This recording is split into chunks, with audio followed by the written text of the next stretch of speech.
교회의 사명. 자, 이런 제목으로 하나님의 말씀을 나누기를 원합니다. 올해 전도학교 끝나고 이제 식사 끝나고 제가 요한 계시록을 강의한다니까 막 이단스럽게 보이는가 봐요. 그래서 아니 우리 강원 목사님이 막 나한테 쫓아와가지고 휴거를 막 자꾸 물어보는 거야. 그래서 오늘 아까 한대웅 목사님이 옆에 그 소리를 듣고 달려오더니 나를 붙잡고 하는 말이, 목사님 지금 어느 시대인데 후교 얘기를 하냐고 농담으로 그렇게 하시더라고요. 여러분, 우리가 알고 있는 요한계시록은 그런 책이 결코 아닙니다. 사람이 마지막 죽음을 앞두고 유언할 때 가장 중요한 말을 할 것입니다. 마찬가지로 오늘 본문은 이 최후 마지막 재앙을 앞두고 이제 마지막 7재앙, 7나팔 재앙을 앞두고 중간 삽입장으로 이제 10장과 11장의 내용이 나오는데, 다시 말하면요, 세계 복음화 237 저 5천 종족의 언약을 붙잡은 그야말로 진짜 종말론적인 삶을 살고 있는 성도들의 삶을 크게 두 가지로 얘기를 해요. 세계 복음화 237 5천 종족을 붙잡는 참된 종말적인 논적인 삶을 사는 성도가 마땅히 가져야 할 삶의 두 가지를 오늘 10장과 11장에 얘기를 하고 있는데, 그 10장의 내용은 이렇습니다. 하늘에서 이미 펴진 작은 두루마리 성경이 내려오는데, 그 성경 두루마리를 가져다가 먹고 소화시키라는 거예요. 그 두루마리가 입에는 달고 배는 굉장히 썬데도 불구하고, 그럼에도 불구하고 그 두루마리를 갖다 먹고 소화시키라, 그 내용입니다. 그리고 오늘 두 번째 오늘 본문의 내용인데, 이 본문은 이제 이 두루마리를 먹고 소화를 시켰으면 오늘 이제 본문에 나옵니다. 온 열방 가운데 두 정인으로 정언하라는 내용이 오늘 이 본문의 내용입니다. 그래서 뭐 다른 거 은혜 받지 말고 본문으로 돌아가서 본문에 여러분 은혜 받으시길 바랍니다. 본문으로 돌아갑니다. 1절, 또 내게 지팡이 같은 갈대를 주며 말하기를, 일어나서 하나님의 성전과 제단과 그 안에서 경배하는 자들을 뭐하되? 청량하되. 그런데 성전 바깥마당은 청량하지 말고 그냥 버려두라는 거예요.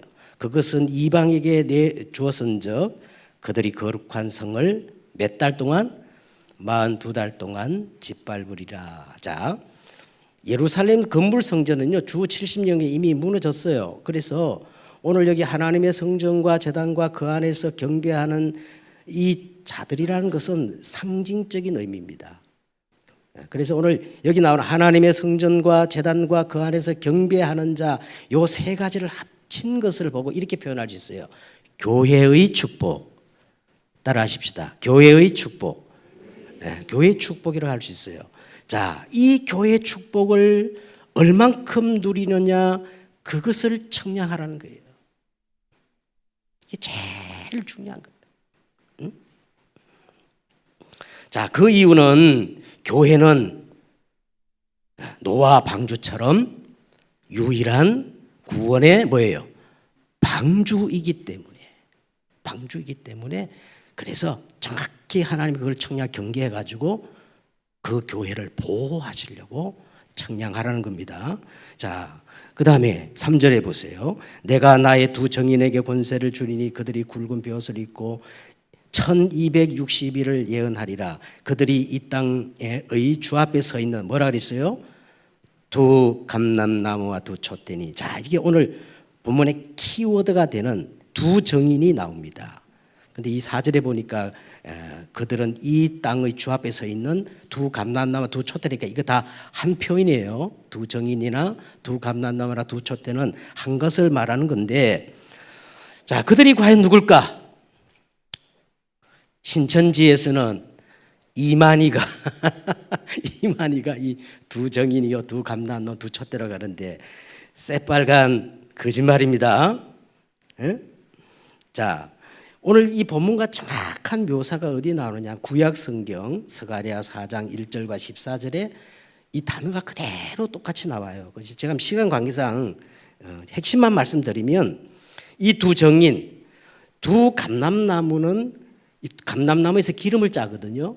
이 두 감람나무는 기름을 상징하는 성령이시고, 그 다음에 이 두 촛대는 그 감람나무로부터 계속 기름을 공급받아 이 땅의 빛을 발하는 망대. 다시 말하면 일곱 촛대 교회를 상징합니다. 자, 그러면 오늘 우리가 딱 해석이 나오지요. 두 정인, 두 감람나무, 두 촛대는 누구를 상징한다고요? 이 땅의 교회를 의미한다. 알겠습니까? 자, 그러면 이 두 정인의 사역이 뭐냐면 이 앞에 나왔던 두루마리 말씀을 가지고 굵은 베옷을 입었다라는 말은 이 두 정인의 사역은 회개의 복음을 증언하는 것인데 그 사역 기간이 1260일로 묘사되어 있어요. 자, 이거는 1절에 나왔던 42달, 그 다음에 또 뒤에 나오는 3년 반, 계산해 보면은 1260일, 다 똑같은 기간입니다.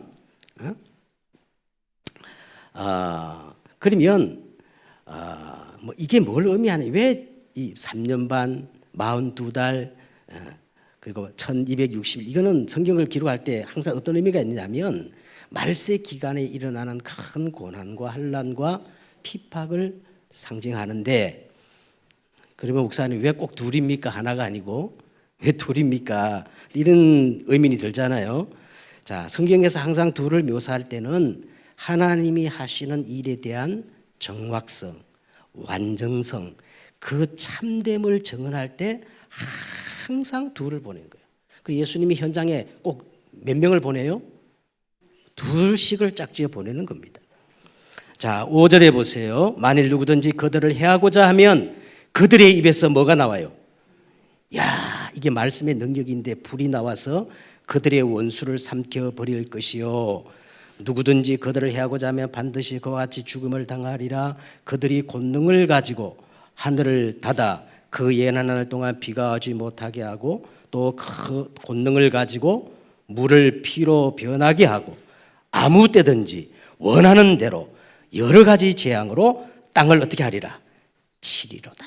마치 마태복음 16장에 예수님께서 교회에게 주신 그런 권세 보세요. 절대 망할 수 없는 반석, 음부의 권세가 이기지 못하는 권세, 모든 것을 열고 단 천국 열쇠를 연상시키는 겁니다. 다시 말하면 이 땅에서 참 복음을 전하는 교회의 권세를 이렇게 표현하는 거예요. 어마어마하죠. 참 복음을 가진 교회가 이런 어마어마한, 한마디로 말하면 하늘과 땅의 모든 권세를 가졌다는 거예요. 실제로 여러분 역사상 이 땅에 막 강대국이 일어나고 독재자가 일어나가지고 교회를 진멸하려고 했지만 그들은 다 비참하게 사라지고 교회는 지금도 어떻게 해요? 살아 건재합니다. 교회를 이길 수가 없어요. 자, 그런데 7절을 보세요. 그들이 그 정언을 마칠 때, 이게 굉장히 중요해요. 거기다 줄을 쳐놓으면 좋아요. 그들이 그 정언을 마칠 때에 무저갱이로부터 올라오는 짐승이 그들과 더불어 전쟁을 일으켜 그들을 이기고 그들을 죽일 터인저. 참 여기 당황스럽고 좀 해석이 어려운 내용입니다. 왜냐하면 이 두 정인이 사명을 마칠 때에 무저갱이로부터 올라오는 이 말은 현재 진행형이에요. 무저갱이로부터 계속 올라오는 짐승이 있는데 이 짐승이 두 정인을 이기고 죽이는 것으로 묘사되었기 때문에 그래요. 이게 만약 사실이라면 예수님이 거짓말을 하신 거잖아요. 왜냐하면 예수님은 음부의 권세가 교회를 이기지 못하리라고 했는데, 아니 오늘 교회가 저들에게 무참히 짓밟히고 죽임을 당하는 묘사가 이게 뭐를 의미한가?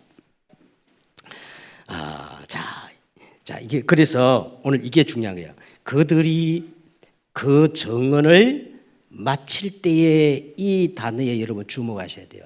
이거는 교회의 사명과 은혜의 시제가 이제 끝났음을 의미해요. 지금은 우리가 막 복음을 얼마나 홍수를 이루는 시대인데 언젠가는 복음을 들을래야 들을 수 없는 하나님의 은혜가 끊어지는 그 시대가 온다는 거예요. 자, 여기서 무저갱에서 올라온 짐승이 두 짐승을 이기게 보이는 것은 두 정인의 증거가 모두 끝나고 이제 하나님의 최후의 심판만 남아있기 때문에 심판을 자초하는 이 짐승의 최후의 발악이 공공연히 이제 일어난다는 의미이지 두 정인, 이 교회가 짐승에게 참패한다는 뜻이 결코 아닙니다. 8절에 보세요. 그들의 시체가 큰 성 길에 있으리니 그 성은 영적으로 하면 소돔이라고도 하며 애굽이라고도 하니 곧 그들의 주께서 십자가에 못 박힌 곳이라. 자, 여기 보세요. 이 큰 성이라는 말은 계시록에 자주 표현해요. 큰 성 바벨론. 근데 성경은 항상 이 바벨론을 세상을 의미하거든요. 자, 그 큰 성, 영적으로 하면 소돔이라고도 하고 애굽이라고도 하니, 자, 예수님을 십자가에 못 박은 곳이라 그랬어요. 자, 이 모두를 종합하면 이 짐승이 다스리는 큰 성, 애굽, 바벨, 이 뭐를 의미하냐면 이 짐승이 통치하는 세상을 의미하는 겁니다. 세상을 상징하는 거예요. 9절에 백성들과 족속과 방언과 나라 중에서 사람들이 그 시체를 사흘 반 동안을 보며 무덤에 장사하지 못하게 하리로다. 이 두 선지자가 땅에 사는 자들을 괴롭게 한 거로 땅에 사는 자들이 그들의 죽음을 어떻게 했어요? 즐거워하고 기뻐하며 서로 예물을 보내리라 하더라. 이 세상은 죽음을 당한 교회를 보고 얼마나 즐거워하고 기뻐하고 막 축하 예물을 보내. 그 이유가 나오는데 이 두 정인이 정언한 하나님의 이 복음이 그들에게는 뭐가 됐기 때문에 그런 거예요.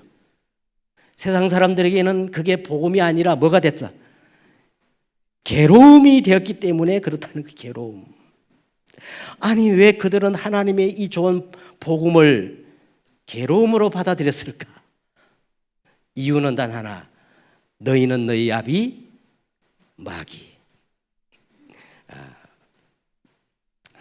그래서 마귀에서 났기 때문에 세상은 무저갱에서 올라온 짐승에 속한 나라기 때문에 그렇게 교회의 죽음을 보고 기뻐했다는 거예요. 여러분, 세상은 절대 교회에 대해서 호의적이지 않습니다. 잘 보세요, 여러분. 이 세상은 다른 종교에 대해서는 시비가 없어요. 자, 불교, 그리고 천주교, 이슬람, 무속, 다른 종에서는 얼마나 관대한지 몰라요.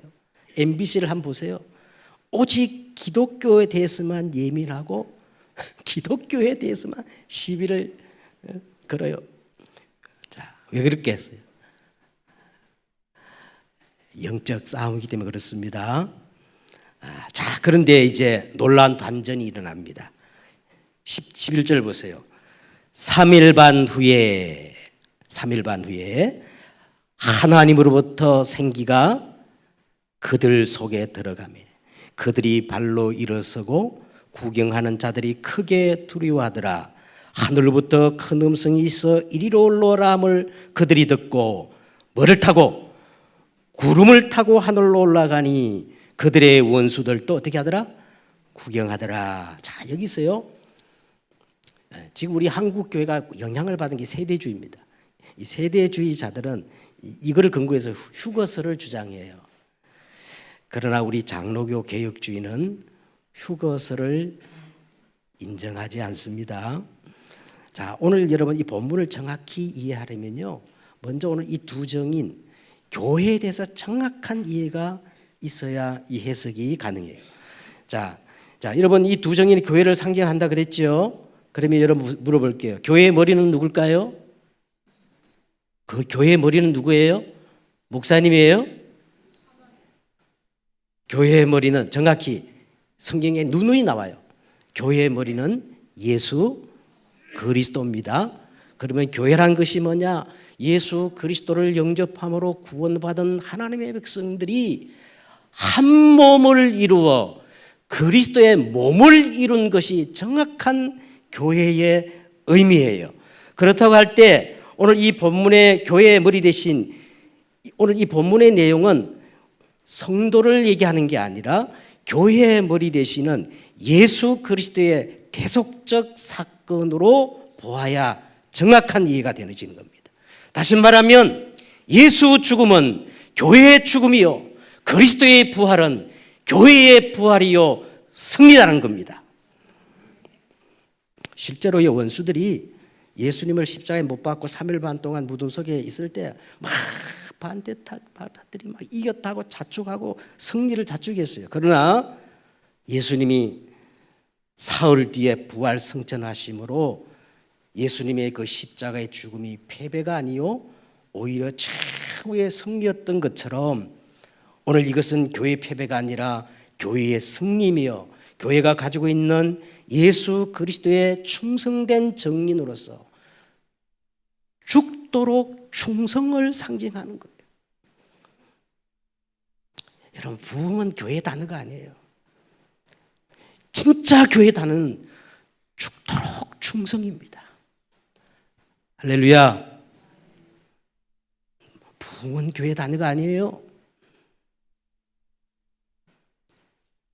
죽도록 충성이 교회의 단어입니다.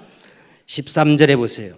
그때 큰 지진이 나서 성 몇 분의 1이 10분의 1이 무너지고 지진에 죽은 사람이 7천이라. 야, 우리가 참 많이 아는 남은 자들이 두려워하여 영광을 하늘의 하나님께 돌리더라. 자, 여기 큰 성 10분이 1이 무너지고 죽은 사람이 7천이라고 이렇게, 이것도 물론 상징적인 숫자입니다.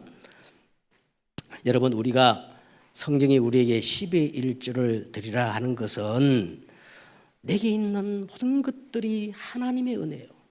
모든 것들이 하나님의 것이 하나님이 주신 건데 그 중에 전체를 대표해서 내가 10의 1조를 드리는 겁니다. 여러분, 10분의 11조는 10분의 1이 아니고 뭐를 대표한다고요? 전체를 고백하는 신앙 고백이에요. 그리고 오늘 이 7천이란 것도 이 구약의 7천은 엘리야 시대에 바알에게 무릎 꿇지 않나 남겨둔 자 7천을 말하는데 이걸 역으로 지금 써서 마지막 때에 끝까지 회개하지 않는 자들의 그 전체를 상징하는 거예요. 그런데 이해가 안 되는 거는 여기 남은 자가 나오잖아요. 렘넌트. 그런데 오늘 이 남은 자는 우리가 알고 있는 그 렘넌트가 아니야. 자, 이 남은 자들이 두려워하여 영광을 하나님께 돌리더라 해서, 자, 이들이 누군가에 대해서 이 신학적인 논쟁이 계속 아주 굉장히 많아요. 하나님께 영광을 돌렸다 해가지고 이거를 회심으로 보는 이 학자들이 많이 있는데, 개혁주의 우리는 그렇게 보지 않습니다. 자, 보세요. 이미 두 정인은 자신의 사역을 다 마친 상태이고 노아 방주의 문을 하나님이 닫으니까 열자 있었어요, 없었어요? 없었어요. 네? 자, 한 번 하나님이 문을 닫으니까 더 이상 회개의 기회가 없었습니다. 없었어요. 그러면 이 남은 자들이 왜 하나님께 영광을 돌렸냐 하면, 자, 그것들이 뭐 때문에 하나님께 영광을 돌렸어요? 오늘 본문에 보니까 그들이 뭐 때문에 하나님께 영광을 돌렸죠? 그리스도의 그 보혈의 공로 때문에 하나님께 영광을 돌린 게 아니라 두려워하여. 이 표현은 하나님을 찬양하고 하나님께 영광을 높이고 하나님의 영광을 정대시키는 차원이 아니고 어쩔 수 없이, 할 수 없이 두려워서 그렇게 했다는 거예요.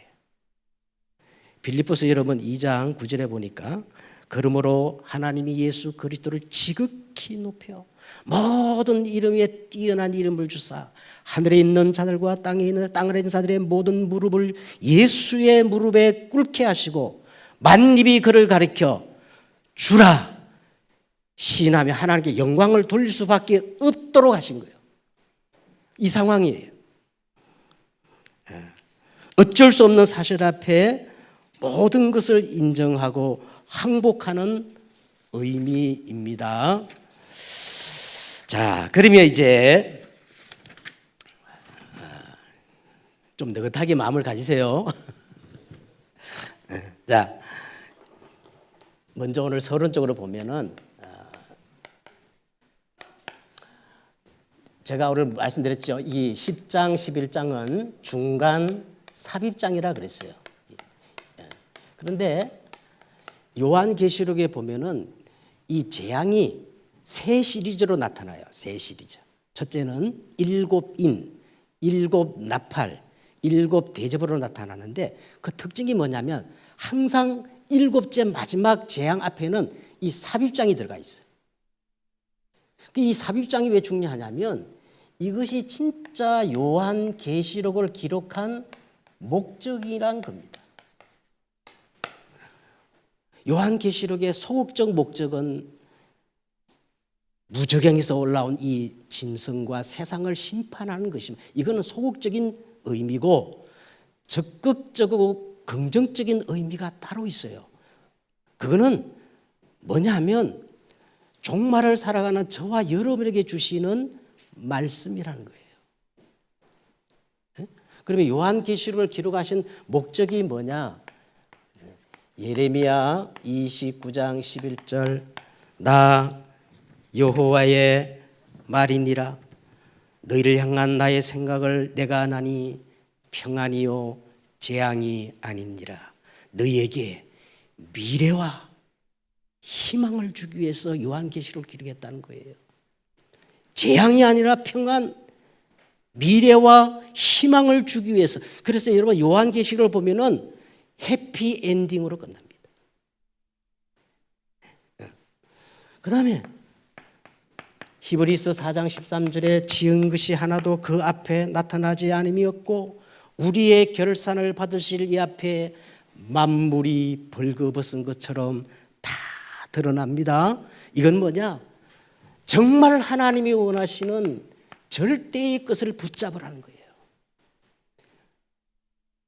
마지막을 우리가 생각하면서 여러분 좀 인생을 랩런트를 진지하게 생각하라는 거야. 그래서 진짜 하나님이 원하는 절대의 것을 붙잡으라는 게 요한계시록의 목적입니다. 그리고 디모데후서 4장 여러분 1절과 5절에 하나님 앞과 살아있는 자와 죽은 자를 심판하실 그리스도 앞에서 그의 나타나실 것과 그의 날을 두고 음이 명하노니 너는 모든 일에 신중하며 고난을 받으며 전도자의 일을 하며 내 직무를 다하라. 여기서 뭐냐면 300%가 나와요. 회복하라는 거예요. 누구 앞에서? 여러분 우리는 매 순간 처음이요. 우리가 가지고 있는 이 복음과 세계 복음의 언약은요. 처음이요. 마지막이요. 영원한 것입니다.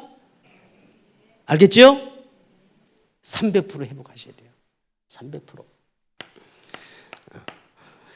자, 그래서 데살로니가전서 5장 16절과 18절에 항상 쉬지 말고 모든 일에 어떻게 하려고요?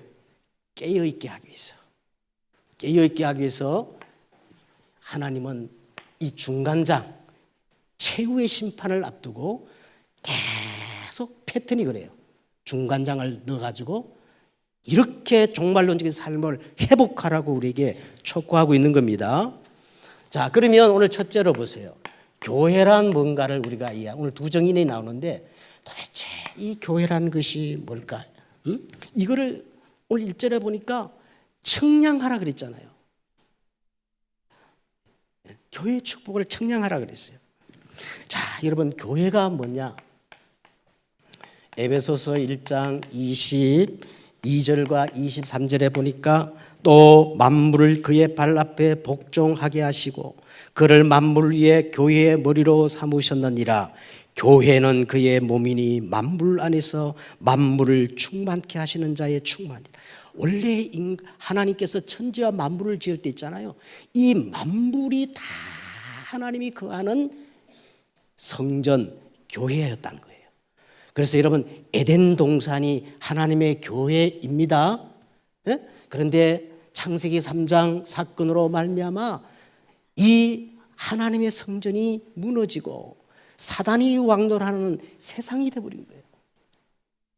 그래서 교회가 뭔가 고린도전서 3장 16절 예수 그리스도의 이태석적 십자가와 부활과 성천 사건으로 말미암아 예수님이 다시 반석의 교회를 세우시고 놀라운 것은 이 교회가 내 안에 들어왔다는 거예요. 너희는 너희가 하나님의 성전인 것과 하나님의 성령이 너희 안에 거하신 줄을 알지 못하느뇨. 여러분 의식하고 있어요? 믿어집니까? 이게 24요. 예. 교회 밖만 나가면 잊어버려 그냥. 예. 교회가 뭐냐? 사도행전 2장 1절과 47절 예? 구속받은 하나님의 백성들이 원네스를 이루어 그리스도의 몸을 이룬 곳이 교회예요. 알겠죠? 네. 그래서 이 교회가요 보이는 그리스도의 몸이에요.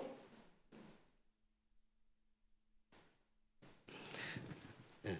그 다음에 교회가 뭡니까? 사도행전 18장 1절과 4절 구원받은 하나님의 백성이 있는 장소, 사건, 만남이 교회입니다. 마지막으로 교회가 뭐냐면 계시록 여러분 이제 21장과 22장에 가면 새 하늘과 새 땅, 신천신지 완성된 하나님의 나라가 교회가 됩니다. 자, 오늘 두 번째는 우리가 뭘 알아야 되냐면 이 교회의 축복을 우리가 교회 축복이 아니라 교회의 권세가 나오지요. 오늘 이제 3절에서부터 6절에 보면은 교회 권세가 나오는데 내가 나의 두 정인에게 권세를 주리니 그들이 굵은 베옷을 입고 1260일을 예언하리라 그랬어요. 자, 오늘 이 교회 오늘 말씀을 보면은 교회에 어떤 권세를 주셨느냐면 그들의 입에서 뭐가 나왔어요? 불이 나옵니다. 여러분 이 말씀의 능력은 불이에요. 만일 누구든지 그들을 해하고자 하면 그들 입에서 불이 나와서 그들의 원수를 삼켜버릴 것이요 반드시 죽음을 당할 것이다. 5절에. 자, 그리고 오늘 보면은 어떤 권세가 나오느냐. 그들이 권능을 가지고 하늘을 닫아 그 예언할 동안 비가 오지 못하게 하고. 이게 어떤 권세냐. 구약의 엘리야의 권세입니다. 맞지요? 또 6절에 보니까 또 권능을 가지고 물을 뭐로 변했어요? 피로 변하게. 누가 그렇게 했어요? 모세의 권능입니다. 홍해를 갈랐던 모세의 권능이에요. 그리고 6절에 아무 때든지 원하는 대로 여러 가지 재앙을 땅을 치리라. 한마디로 말하면 이게 뭐냐? 하늘과 땅의 모든 권세가 난처럼 막 이 설교 준비하니까 야 이게 진짜야? 대박이구나. 랩런트 진짜 믿으시길 바래요. 진짜예요. 진짜입니다. 대한민국 걱정하지 마세요. 교회 권세를 사용하세요. 까딱 없어요. 세 번째, 오늘 이제 본문에 보면 교회의 사명이 나옵니다. 교회의 사명 7절에 보니까 교회의 사명이 나오는데 그들이 그 정언을 마칠 때에 보세요. 그들이 그 정언을 마칠 때에 이 말은 교회가 사명이 끝나고 교회가 사명을 이렇게 중단시키면 어떤 일이 생길까? 오늘 성경 그대로 나오지요? 교회가 사명을 감당하지 못하고 사명이 끝날 때 무적행에서 뭐가 올라와요? 무정에서 올라오는 짐승이 다 오만 가지 재앙을 다 주는 거예요. 여러분 종교가 없다면 세상은 인류 보편적인 양심이 없어지고 무질서가 될 거예요. 그런데 여러분 교회가 만약 이 땅에 존재하지 않는다면 어떤 일이 생길까요? 재앙을 막을 수가 없어요. 확실합니다. 산불 때문에 지금 난리가 나고 미얀마에서 뭐 지진이라 뭐 10,000명 이상 죽고 또 과학자들이 지금 일본에 막 무시무시한 막 재앙이 예견된다 하고 말. 예? 앞으로 재앙이 막 끊임없이 일어나. 조금도 눈도 깜짝하지 마세요. 당연한 거니까. 이 재앙막을 답을 하나님은 누구에게 줬어요? 교회에게만 주었습니다. 그래서 교회는 영적 문제를 해결하는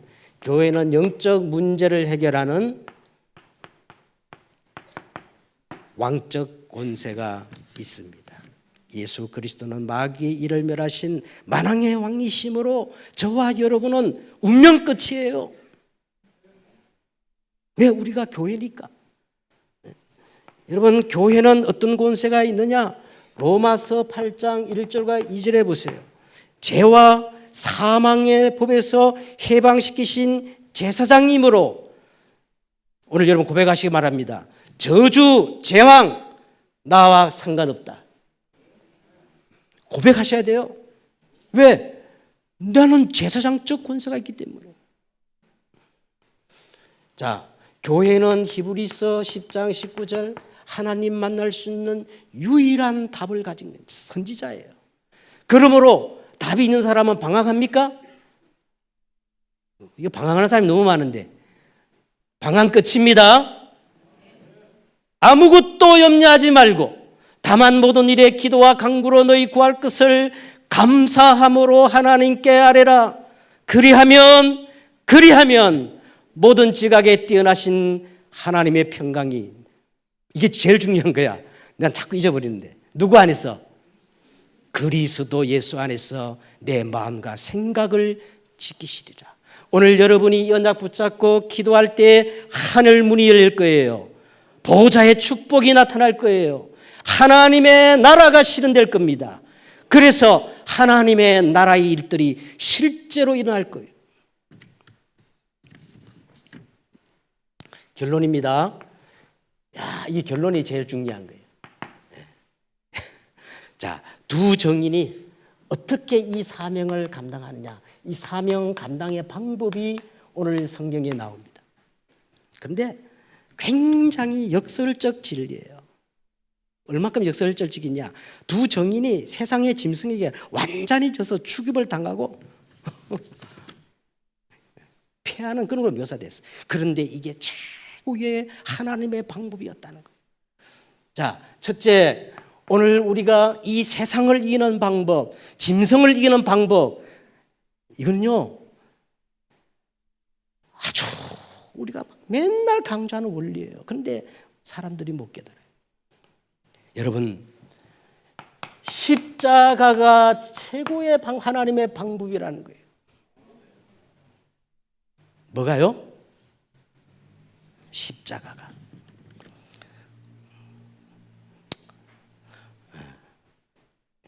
우리 랩런트 이름이 뭐나? 인엽이 내가 잘 알고 있었는데 지금 생각해.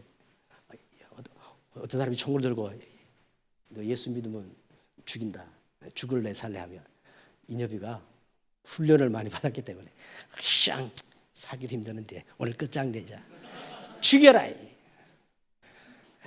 근데 그게 어쩌면 쉬울 줄 몰라요. 당기니까 그냥 한번 콱 결심하고 그냥 끝장내자. 근데 오늘 보세요. 오늘 여기 두 정인을 보세요. 두 정인은 42달 1260일 3년 반 동안 매일 죽는 게 힘든 거예요. 이게 진정한 갈보리 십자가입니다, 여러분. 다 이뤘다고요? 그리스도와 함께 내가 십자가에 못 박힌 게, 그런 적 이제 내가 산 것도 아니고 오직 내 안에 그리스도가 사는 게 갈보리 십자가의 의미예요.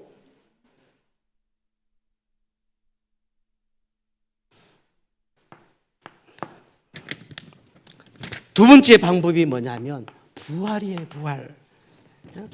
11절에 보세요. 제3일 3일 반 후에 하나님으로부터 생기가 그 속에 들어가며 발로 일어서서 구경하는 자들이 크게 두려워하더라. 하나님의 생기, 이게 뭘까요? 성령입니다. 예? 여러분, 성령이 우리 안에 임하면 부활의 권능이 나타납니다. 부활의 권능. 그래서 바울은 빌립보서 3장 10절을 한번 보세요. 바울은 내가 그리스도와 그 부활과 그 고난의 참여함을 알고자 하여, 예수님께 딱 한 가지 본받을 게 있대. 그것만 보면 돼. 그의 죽으심을 본받아. 뭐를 본받아? 그의 죽으심을 본받아 어떻게 해서든지 죽은 자 가운데 부활에 이르려 하노니. 왜? 십자가가 있어야 부활이 있기 때문에 그래요.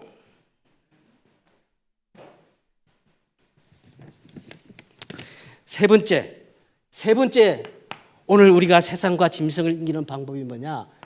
오늘 말씀 그대로 쓸게요. 성천입니다. 성천.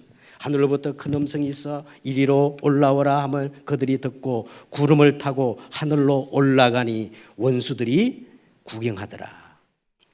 네, 여러분, 누워있는 사람보다 더 뛰어난 사람은 걸어가는 사람이에요. 걸어가는 사람보다 더 뛰어난 사람은 뛰어가는 사람이에요. 뛰어가는 사람보다 더 뛰어난 사람이 누구예요? 날아가는 사람이에요. 그런데 날아가는 사람보다 더 뛰어난 사람이 있어. 성천하는 사람, 보호자의 비밀을 가진 사람. 이것만이 세상과 무저경에서 올라온 그 짐승을 이길 수 있는 두 정인의 유일한 방법임을 기억하시기를 바랍니다. 하나님, 하나밖에 없는 내 인생, 오늘 두 정인의 사명을 감당하는 저들이 되어지게 하옵소서. 예수님의 이름으로 기도드렸사옵나이다. 우리